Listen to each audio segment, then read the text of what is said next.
Sancho to score. No mistakes this time. That is a rocket. Royce and another fantastic goal by Marco Royce. Haaland's volley is beautiful beyond compare. Jetzt kommt das Wunder von Dortmund. Foulspiel von hinten an Götze. Needs to lay it off. We're going to shot away. Oh, what a goal!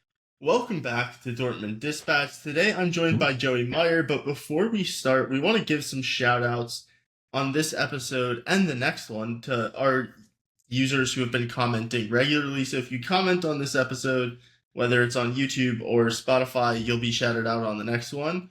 So let's start off with Odd Spud and JI8485. And then I think we also have some Spotify comments to shout out. Give me one moment. And we're also going to shout out Archery1, Blake B, and Alex Mazan. So thank you guys all for your support. We really appreciate it. Now we can get into the show. Joey, how are you doing overall? I'm doing well. It's holiday season, so things are pretty busy, but I also enjoy the holidays, so I really can't complain right now. Borussia Dortmund sent us into the winter break on a win, and that always leaves me feeling much more optimistic about Dortmund.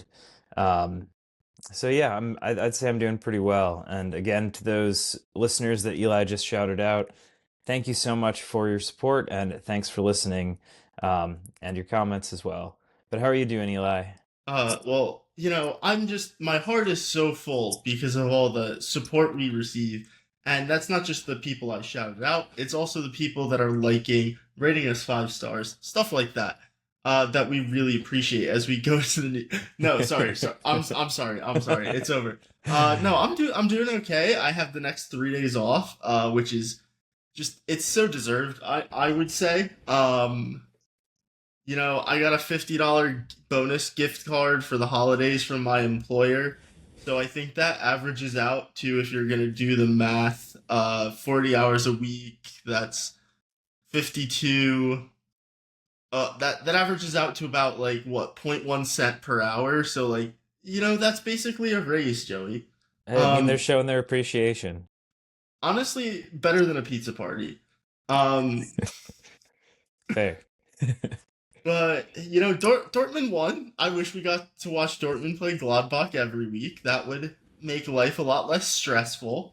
But let's get into the match in a little bit more depth. So, obviously, Dortmund, I feel like, pretty dominant against Gladbach, typically. In this match, they won 2-0. On XG, it was 1.43 to 0.28. Was there anything that kind of stood out to you watching this one? The first thing that stood out to me was Julian Brandt's goal. First off, I didn't really have huge expectations for Niklas Süle in this match, and he definitely exceeded those expectations with a pretty solid defensive performance and also a brilliant pass to Julian Brandt, who slotted away incredibly well out of the air. And have to say that lead really helped Dortmund kind of find control in this match. And I know that that second didn't come until much later in stoppage time.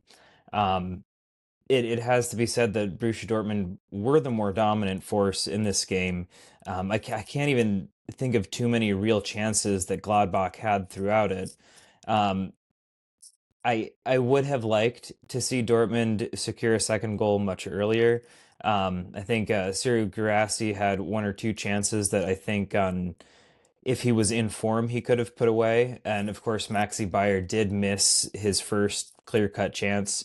But he redeemed himself in the end, and it was a clean sheet. So I'm happy with the overall performance, but for a while, I was nervous that this was going to end up as a 1-1 draw the longer we went with the 1-0 lead, because we've seen Dortmund drop leads like that quite a bit in just in the last couple months.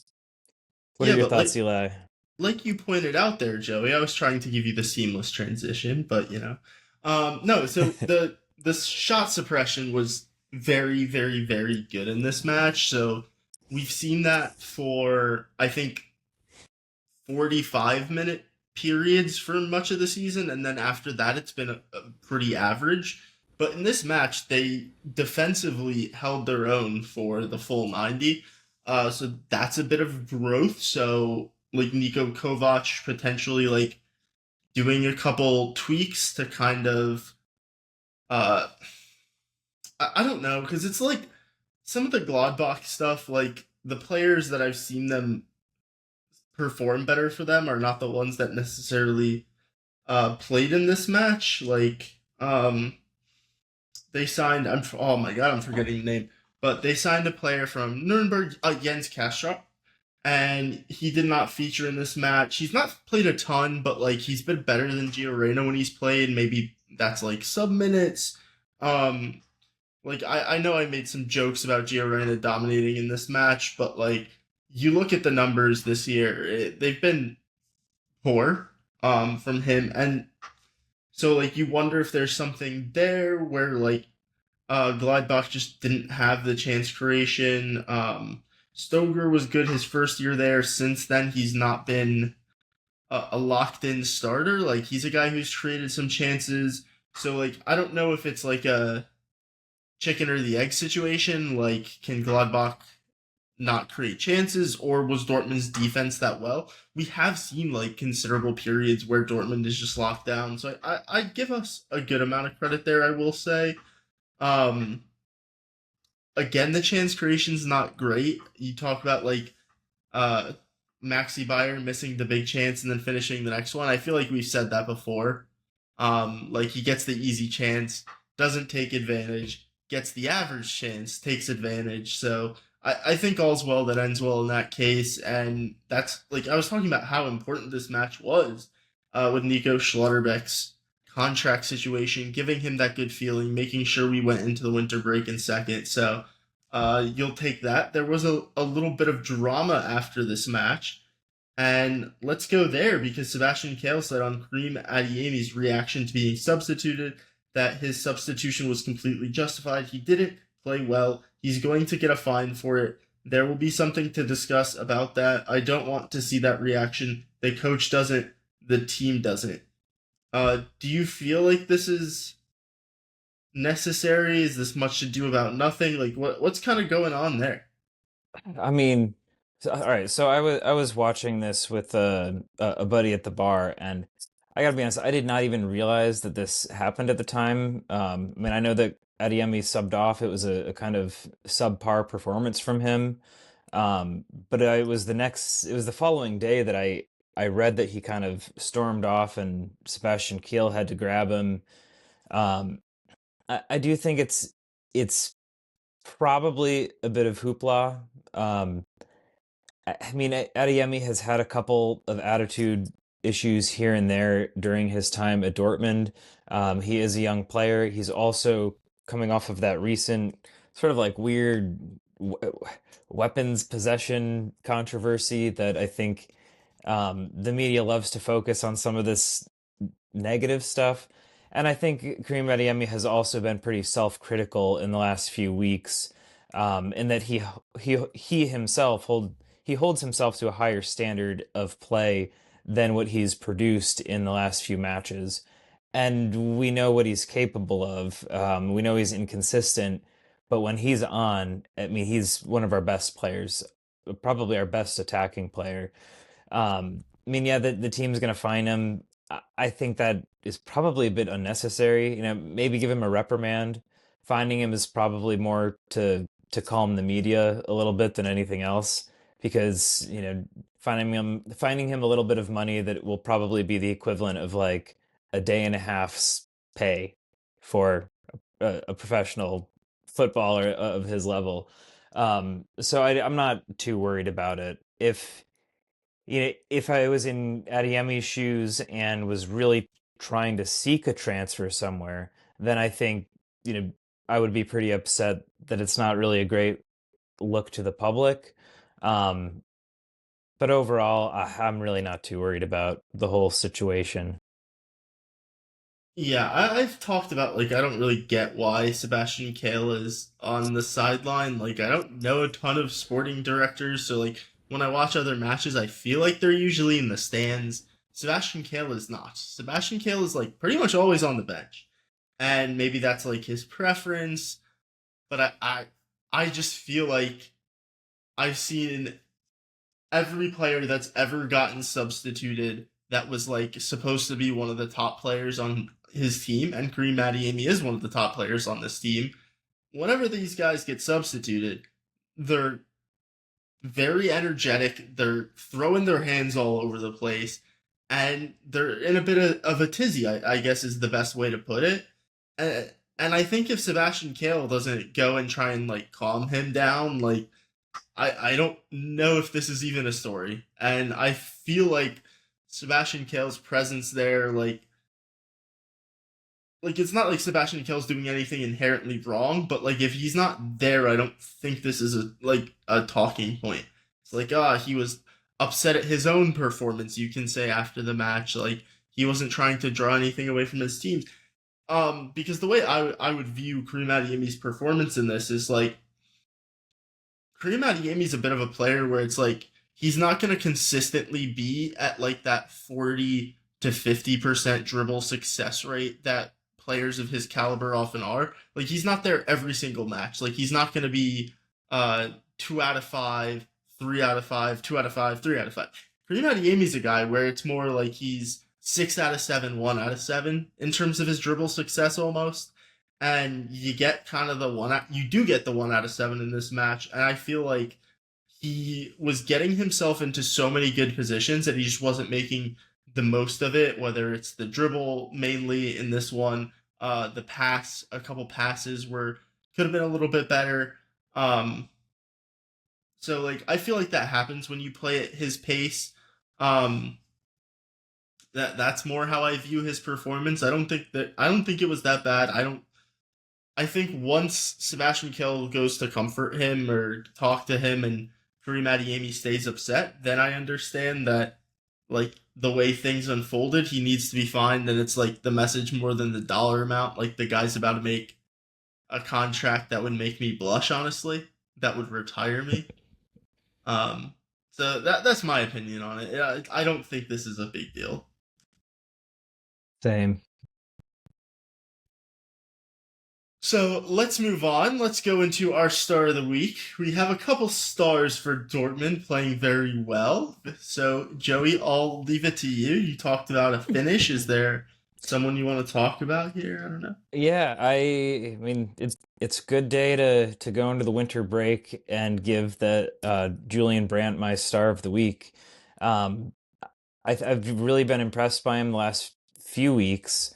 He is consistently scoring, and he is like it's funny saying this because we've talked about Julian Brandt's inconsistency in the past, but right now he is one of the more consistent players on the pitch.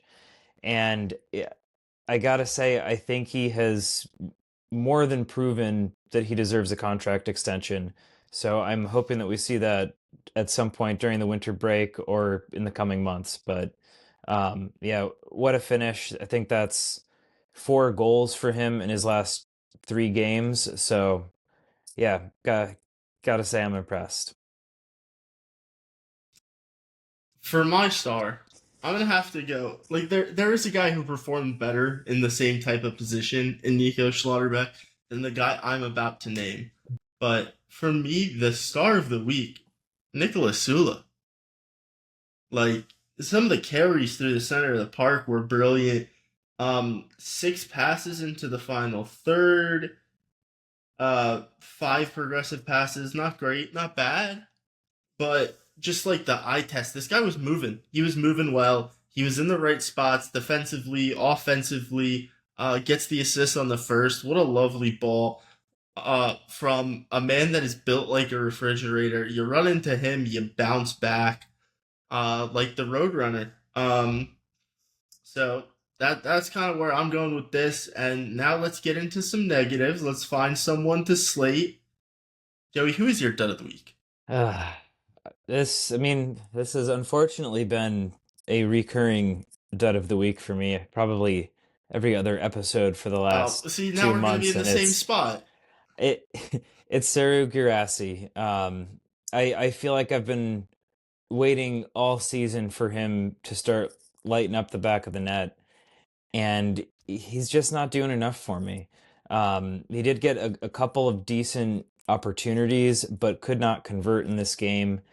And I think one of the things that really makes this my dud is seeing the contrast between Girassi and Fabio Silva when Silva comes on and seems to make have an immediate impact in attacking plays. And I mean, I know like Girassi's best quality is his shooting ability, and when his shooting is not doing well, when his shooting is not scoring, um, I feel like his contributions to the team are a bit limited, and it makes me a bit nervous for the back half of the season if Girassi can't find his form.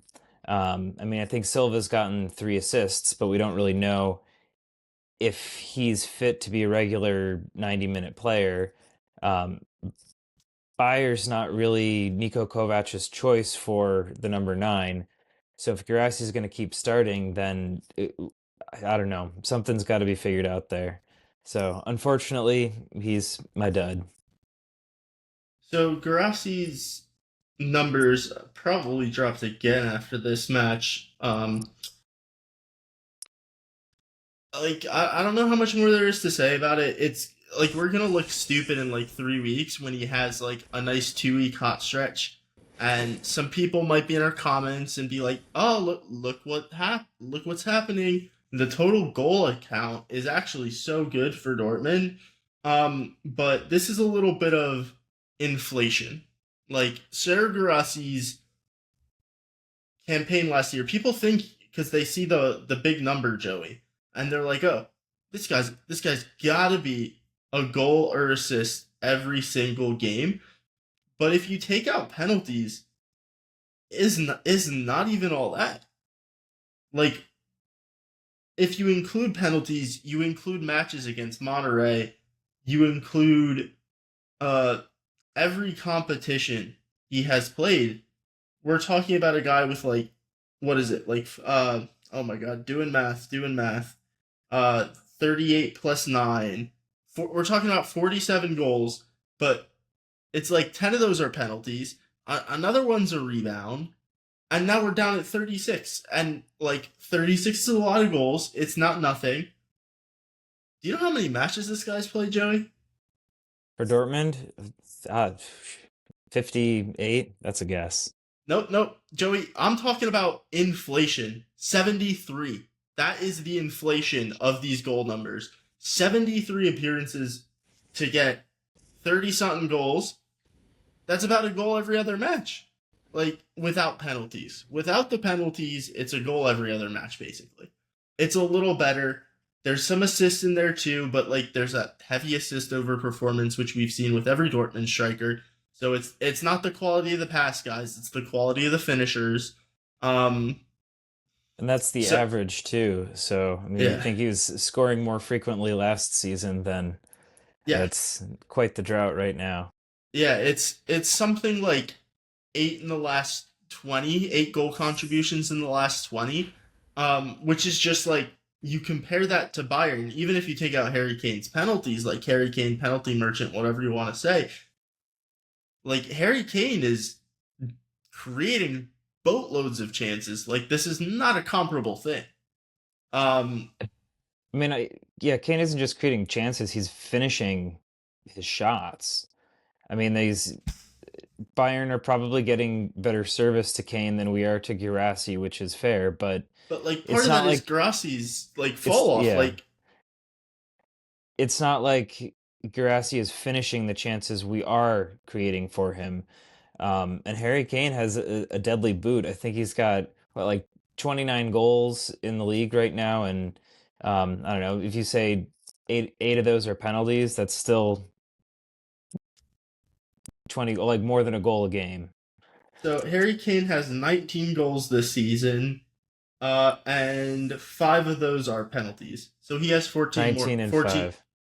So he has 14 non-penalty goals. And let's see how many more assists he has. Then Guirassy, scroll. Assists. Bayern Munich in the Bundesliga this year, he has 3, which is about on par. But the expected assist is he's underperforming his expected assist.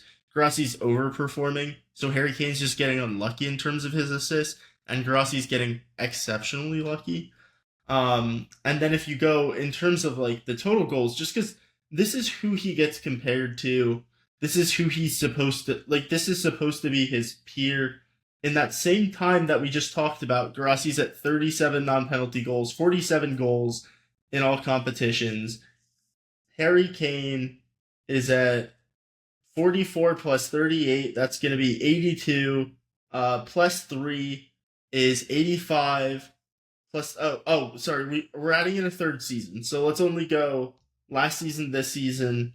We're at 38 plus 3 is 41. Plus 30. Okay, we're at 71. So I'm sure if you take out the 5 penalties this year, how many ever it was last year, like Harry Kane is lapping this guy. Stop talking about Sergio Guirassy like his peer is Harry Kane. His peer is like, I don't know a striker off the top of my head that's like just good, but like that's where Sergio Guirassy is right now as we sit halfway into year 2 of a 4-year contract where all 4 years are post-peak age for a soccer player. That is concerning if you're Borussia Dortmund, because you would have wanted to be getting excess value in these first 2 years. And like there is a world in which if Sergio Guirassy was playing at his Stuttgart levels, we're talking about a title contention, but that's just not been the case. And it's not an XG underperformance. Like, to some degree it is. Like, he's underperformed by 2.3 XG. A big portion of that's a missed penalty, because even without that, he's underperforming by 1.5. But like the number has fallen off so drastically. The shots are down. Like we're talking about like 0.3 expected goals and expected assists in this match, and that's or 0.38, I think it is. That's just it's not good enough. Yeah, I mean, it feels weird that, like, in some ways, to me, the striker position is one of Dortmund's weakest positions right now because we've, like, got a bunch of strikers, but we don't have the striker who is the guy, if that makes sense. And I mean, Silva has qualities, Bayer has qualities, but they're not utilized as the primary number 9 under Kovac. Uh, and he's still very much relying on Sergio Guirassy. But when we're looking at like Guirassy compared with Kane, when Kane came to Bayern, I mean, of course, he was terrible at winning trophies, but he was a very consistent striker for both Tottenham and England. And I mean, we were kind of hopeful, I think, with Guirassy in that he had one really like kind of world class season at Stuttgart that was, to be fair, a strong season under Sebastian Hoeneß, and we got him on a fairly inexpensive release clause compared to the numbers that he had put up that season. But if you look at what the release clause was, I mean, there's a reason that a player at his age had a release clause that was something like 18 million and not 45 million. If we're going to be comparing him, or and I'm not saying us specifically, but which But like that's what we're doing, but like the Joey, media too. this release clause is the biggest myth on earth in terms of like the cost, because people every time they only think about the transfer fee. Oh, the cost of wages for a player. So is half of it. If you include the signing bonus, the wages, like if you include the total package, divide that by the 4 years he is contracted to Borussia Dortmund. Sergio Guirassy is costing Borussia Dortmund 17.45 million euros per year. Maxi Bayer, he gets slated because he came in for a 30 million euro fee, Joey. Do you know what his cost per year over his 5-year contract will be to Borussia Dortmund? 9.48. That's half. Yep, half. That is half. He's in year 2 of a 5-year deal, getting slated for not being good enough. Joey, by per 90, expected goal contributions. This is non-penalty expected goals plus expected assisted goals.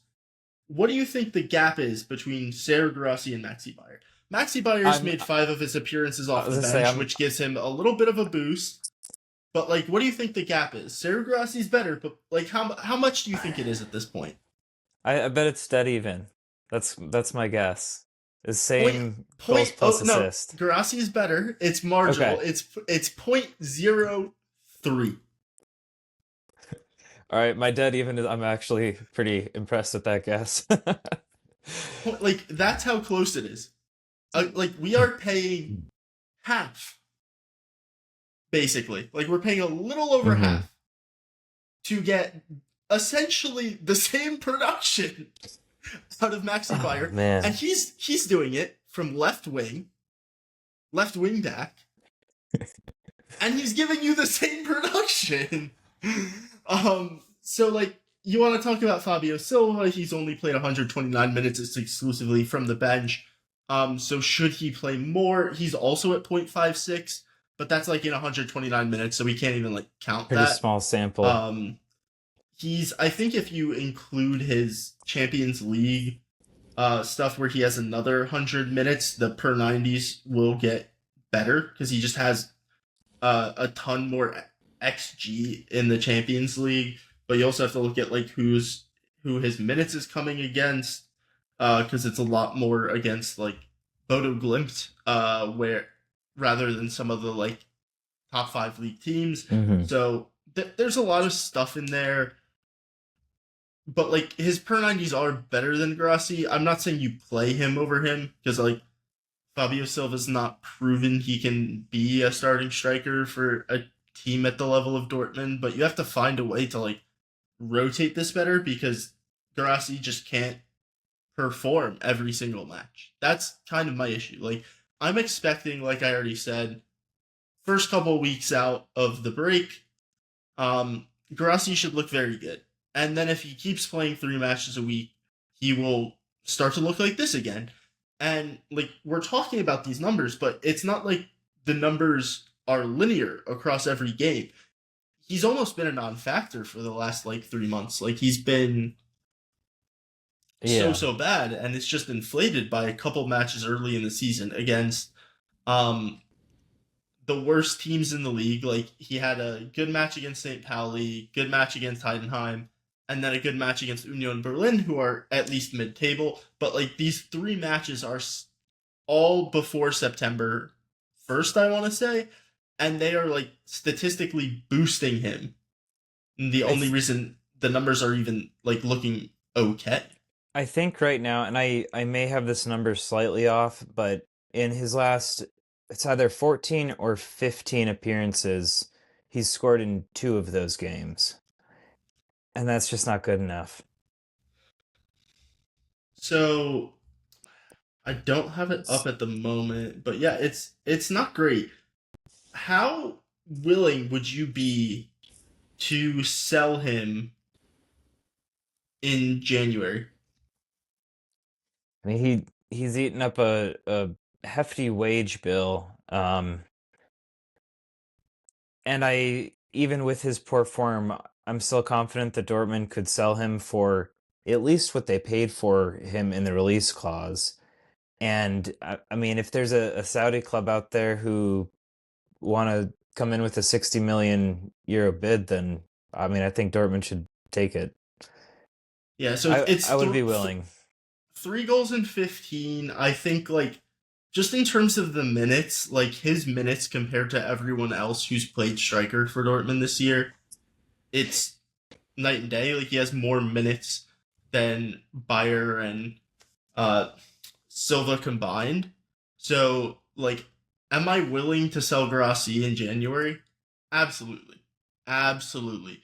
But, and this is where, like, we don't know, I would need a target already lined up.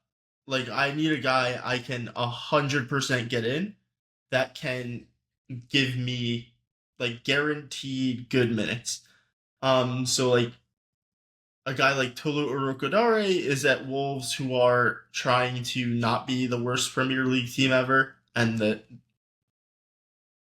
like they're behind the pace on that.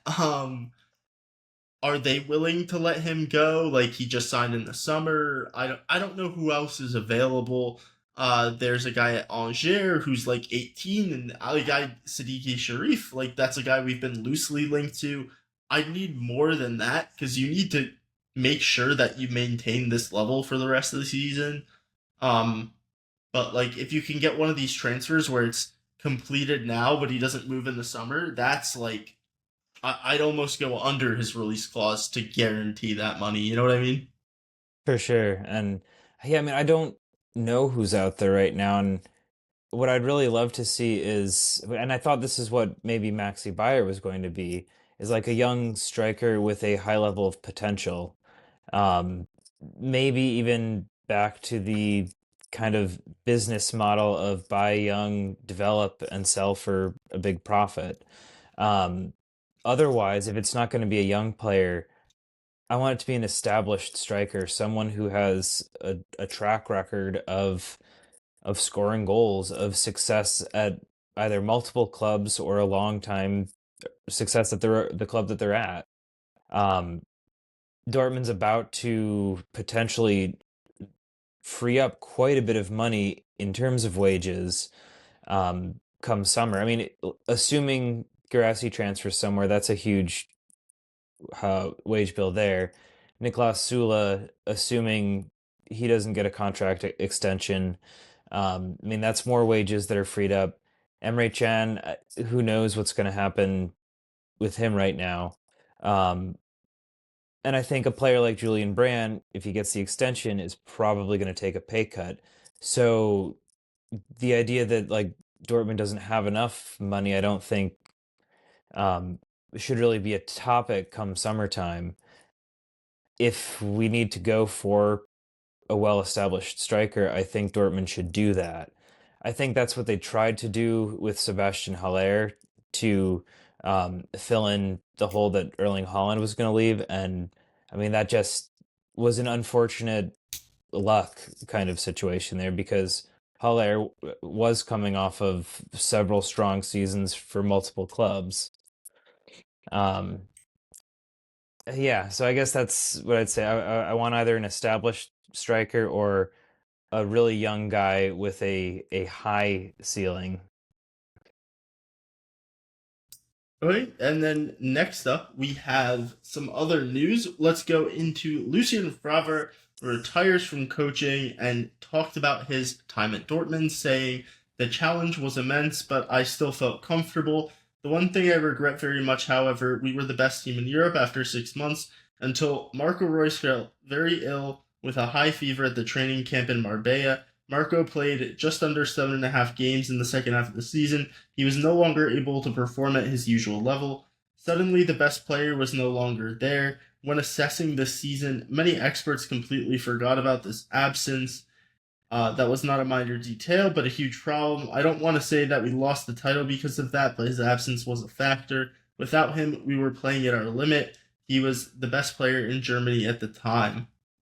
So, how do you remember Favre's tenure? How do you I feel mean, about this quote?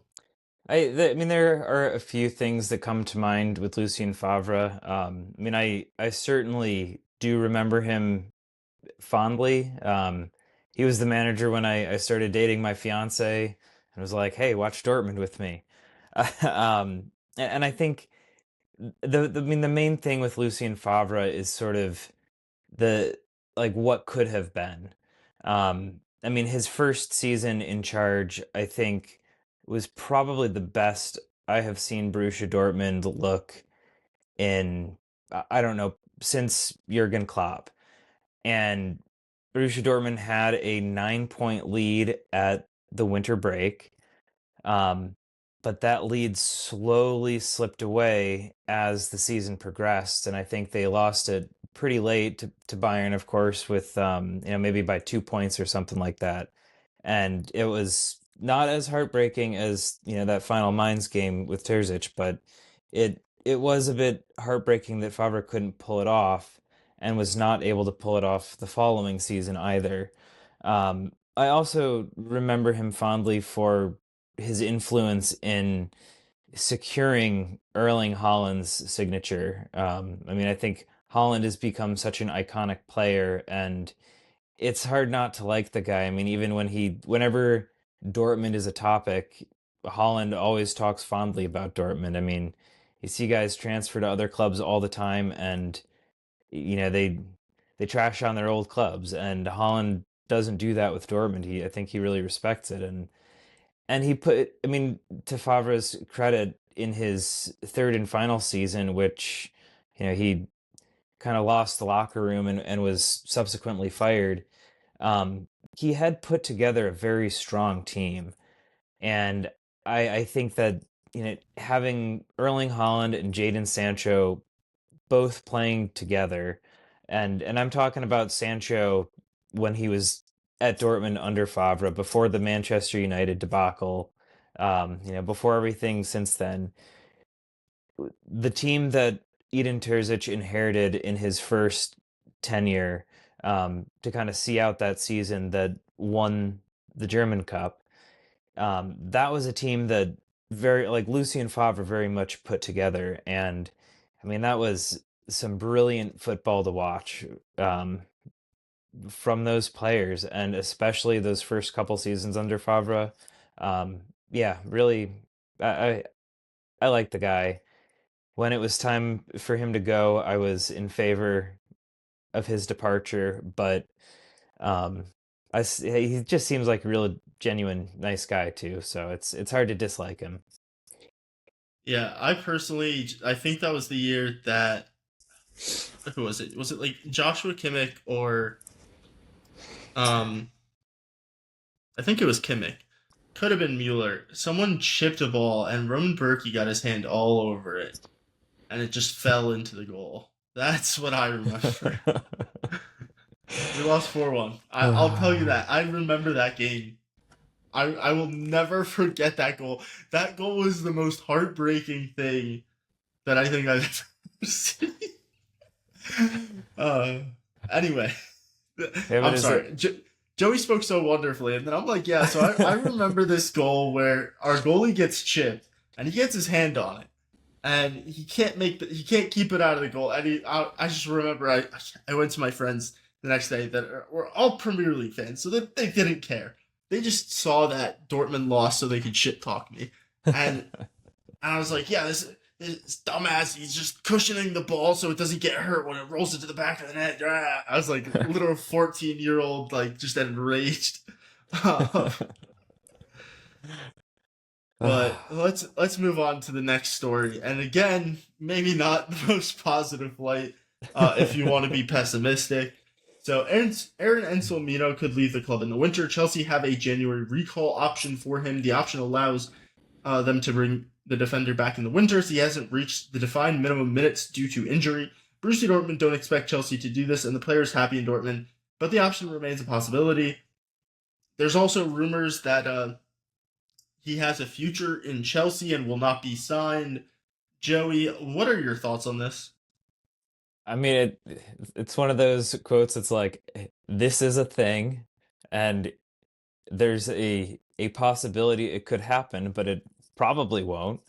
Um, I mean, I think it would be some BS if Chelsea were to recall Anselmino, especially because the reason he has not, with the quality that he has shown in Dortmund, it is clear that the reason he hasn't hit that minute threshold has been due to injury. So if Chelsea were to exercise this recall option that Patrick Berger reports via Sky, that would be some BS. um, Again, they always say don't fall in love with a lone player. As far as Dortmund's chances of securing a permanent transfer with Chelsea, who knows? I almost feel like during Carney Chukwuemeka's loan spell, Chelsea kept insisting that Carney had a future in Chelsea, and I do wonder how much of that was to kind of inflate the price or try to build more interest in the market, see how much money they could potentially get out of him. and I wonder if that's the case with Anselmino too. Um, Again, I don't know. I haven't seen enough of him to say that, like, yes, this is a guy that I am definitely going to rely as, one of our defenders for the foreseeable future. But yeah, let him play the loan out. If there's a possibility of signing him for a reasonable fee, we'll see what happens. But man, I don't always like these Chelsea deals. I mean, Chelsea could sign 4 center backs between now and the summer, if you And think about it. there might be a future for Chelsea. Says there's a future for Anselmino in Chelsea, but does Anselmino see a future for Anselmino in Chelsea if there's 20 players in his position Well, in the he probably squad? I signed don't one of know. those. He probably signed one of those 10-year deals, so he might not have a choice, dude. Yeah, then I'll come back to Dortmund on a 6-year loan or something. Like, oh Dude, man. don't get me started on Chelsea borderline trafficking minors. Except legally, you can't sue me because they're doing it in a legal way that I just view as morally fraught because you're getting 16-year-olds to sign 8-year contracts that don't start until they're 18. So it's essentially a 10-year deal. How is that legal? Anyway, well, whatever. It's guaranteeing them financial stability for the rest of their lives. So nothing will change. Next up, we have Bild reporting that Borussia Dortmund has its eye on Spanish defender Victor Valdepenas, who is a 19-year-old at Real Madrid Castilla, and he would be a successor to Nicolas Sula, even though he is listed as left-footed on SofaScore, and Nicolas Sula is right-footed. Borussia Dortmund wants to sign the player. Leverkusen and Arsenal are also interested. So I'll go first on this one, honestly. So I think the left-footed thing, like I did mention it, Bill did not in the snippet that we have in front of us. So I don't know if that precludes him, because if you're talking about, like, right now, center backs we have at the club, we have Ben Sebaini, Schlotterbeck, Sula, Anton, Sean, Anselmino, Mane, 7. We have 7 guys.